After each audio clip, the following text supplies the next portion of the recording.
Gaffer, it was obviously a tough weekend after the drawing and the manner of it, but how has it been to pick the players back up after the weekend? I think you get again how I've tried to manage this season. Don't get me wrong, it's still difficult, but you're trying to just deal with one game at a time and then move on. So by managing like that, you're trying not to let negative momentum kind of fester. You're not really thinking too much about it. Just the manner of the two goals are poor, we know that as a group. But then it's away from home, and I think most teams' away records out with probably Old Firm are not great at the Premiership level. It's tough. I say this all the time. I don't think you should be expected to win any game away from home. We all go there trying to win, but I don't think you should be expected to win any game because I think it's so tight. But anyway, the two goals are poor for our team collective. But I think Ryan was a bigger miss and we maybe gave it a bit of credibility for on the Saturday. Now Shane's not played 90 minutes since the 2nd of February, so we kind of threw Shane in at the back end of that. So I think it was a wee bit destabilised us a wee bit. Two goals are poor, we can do better as a group in that, but I thought the boys were magnificent. Second goal was in, I think the subs helped, had a real impact in the game, got ourselves back to each, and let's be honest, we should win it at the end. We should win it with Smithy, we should. He's kind of hit the keeper, so we should win it and we don't. They then go up the park and then they get a penalty that's kind of we felt should have been overruled. I think that's the general consensus to everybody I've spoke to and kind of officials, and I'm going to go into names of people, but kind of that was the general consensus that the feeling was that it was the wrong decision to award the penalty. And I think the VAR officials asking the referee to have a look at the monitor suggested that it was the wrong decision. So a wee bit disappointing how we lost the game, and this is the nature of the Premiership. Again, we lost a last minute goal at Hearts, really last minute penalty there.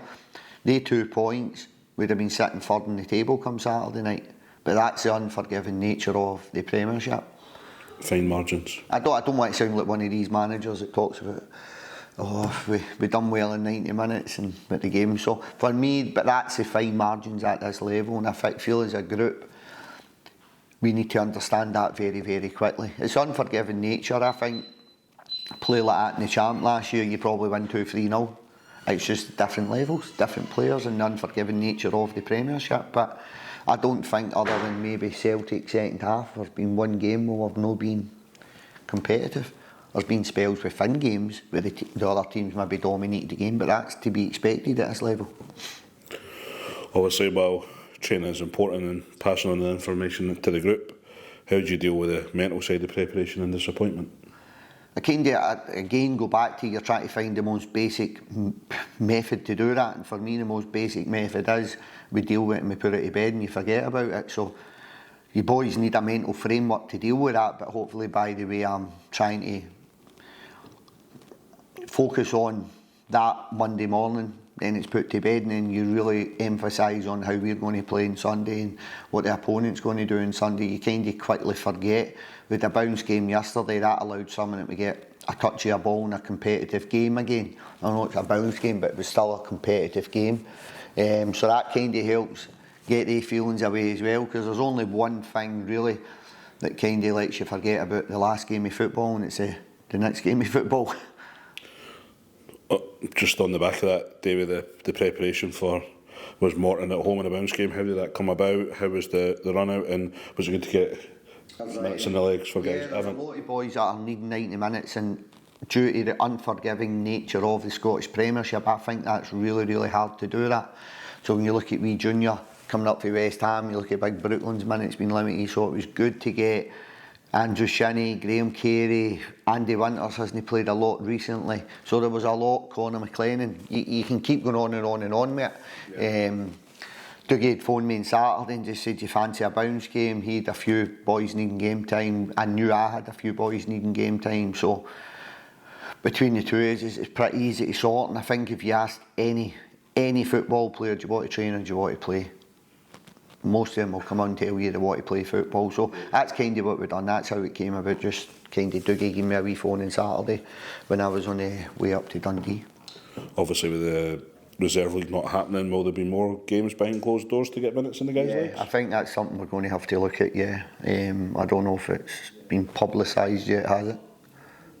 I'm not sure, but I'm assuming it's not happening. No, so obviously we've got a game against an English Premier League team at the international break, so I had, who else did I have on the phone? I had Middlesbrough on the phone because I'd done my pro licence with Harry Watland, so Harry's down there, so he was wanting us, him and Rob Edwards are down at Middlesbrough now, so they were wanting us to go down, and we had Calvin with Ulm was a wee bit of a possibility, so it is something I want to try and do a wee bit more in terms of playing against probably different leagues, higher league opponents, just to kind of get the boys a different exposure.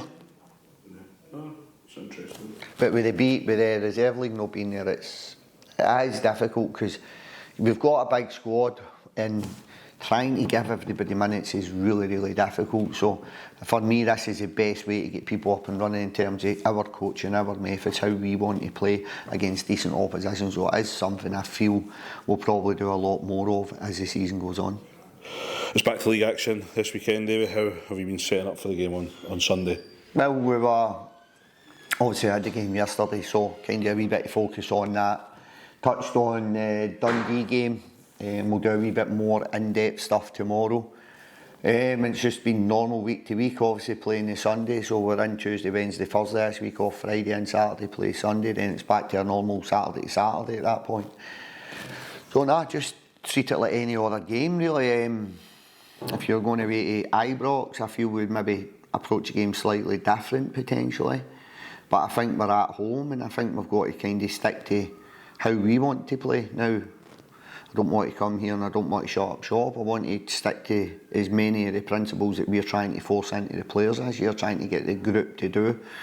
I'd rather stick to as many of them as possible. So we want to go and try and get the 3 points. We want to go and try and play how we feel we want to play, how we feel we have been playing. And it's just a build up from there and try and build momentum from there. So focus on the performance. Deal with the result at the end of the day, but focus on the performance. Rangers obviously pose a different threat to Dundee. Is that one of the more challenging aspects, being in the top flight, adapting how you and the group play? We spoke about that as a group. I thought last year's probably maybe 90% of the games they posed similar challenges or the same challenges, playing against a mid to low block. You were going to dominate the ball, so a lot of the games last year we kind of knew what was going to happen within the games, whereas this year I felt it's every opponent's different, it's a different challenge and a different environment, so it's a lot more competitive. I really enjoyed the champ. I think the groups in the champ, it's competitive in terms of finances. The finances are a million miles away from one another. There's teams with more and teams with less, but the gap between both isn't tens of millions or multiple of millions of pounds, whereas coming into the Premiership you can feel that again.